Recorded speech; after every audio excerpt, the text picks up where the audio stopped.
Hello, I am Ruben Bressler. Welcome back to the sideboard here at Star City Games, Washington, D.C. You know, not a ton of people have both a Classic and an Open championship under your belt, but with me right now we have someone who's trying to go for the Open, right? Yes, sir. Because you won a Classic last weekend. Yes, Where did you win last weekend? That was in Columbia. Christopher Yarbrough, thank you for joining me. And you've brought something that we've seen before, but not recently, and that is Bant auras. Yeah, that kind of fell off the radar, and I feel like last week I played Geist in the main deck of blue-white-red just because I knew it's giving me the hedge against the mirror and the Esper decks. So I wanted to play this today because what's better than a turn 3 Geist than a turn 2 Geist backed up by First Strike?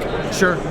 And so, for those of you that aren't familiar with the deck, basically what you do is you play a creature that's very good with auras, mostly Invisible Stalker, Geist of St. Traft, and if you need it, the one of Fencing Ace. That or and even Loxodon Smiter. And then you back it up with the creatures that are just good on their own, like Loxodon Smiter, Silverblade Paladin, of course, pairing with your big heavy hitters, and then you put some number of auras on it. Now, the deck didn't necessarily need Gatecrash, but you got a couple of additions from Gatecrash, perhaps most notably is Breeding Pool, but you've also got Gift of Orzhova and Simic Charm. Tell me a little bit about those additions.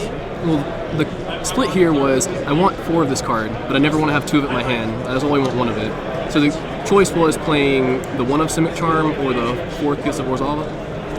And then also the cut between playing Yarbrough. See, this is another card we got at a Gatecrash because it turns our mana base. We get the additional forest. Before that, you can't. We played basic forest, but didn't actually do anything. Now we have our 8 shock lands that produce good mana for us.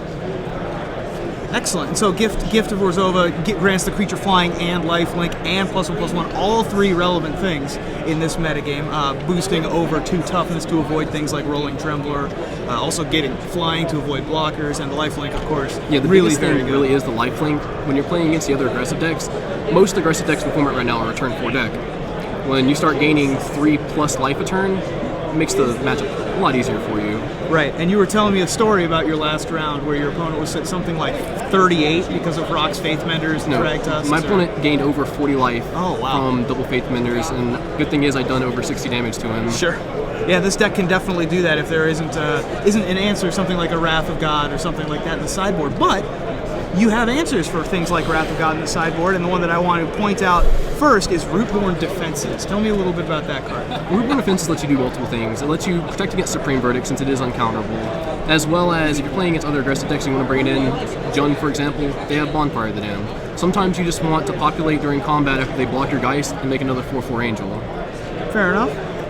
And you've got several other cards in the sideboard that I can imagine what they're for, but I don't know specifically what they're for. Particularly Strangleroot guys. What do those come in against? Any decks that have removal or that can play board sweepers, cards like Fencing Ace, just bad against. Don't want them. And I want to save some number of my Silverblade Paladins so they're playing red removal. The Strangleroot Geist, it's haste, give it a Rancor, stack them for a lot. It comes down turn 2 if you have like your double green. It's not always going to happen, but it's a card there to protect you against Supreme Verdict. Now, your 4 of Feeling of Dreads, are those mainly offensive to be able to tap down opposing Thrag Tusks? Or for the most part, yes. You actually want them against the smaller aggressive decks. You want to be able to play a Geist and or a Smiter in any of these enchantments here, and just tap their guys. Because if you're trying to race, good old Magic and just sending into the red zone, you just tap their guys and you keep sending yours. Right, even better than Moment's Peace in this deck because you can use it offensively. Yeah. Well, you're currently undefeated, correct? That's correct. We'll be keeping an eye on you throughout the day. Good luck, sir. Thank you, sir.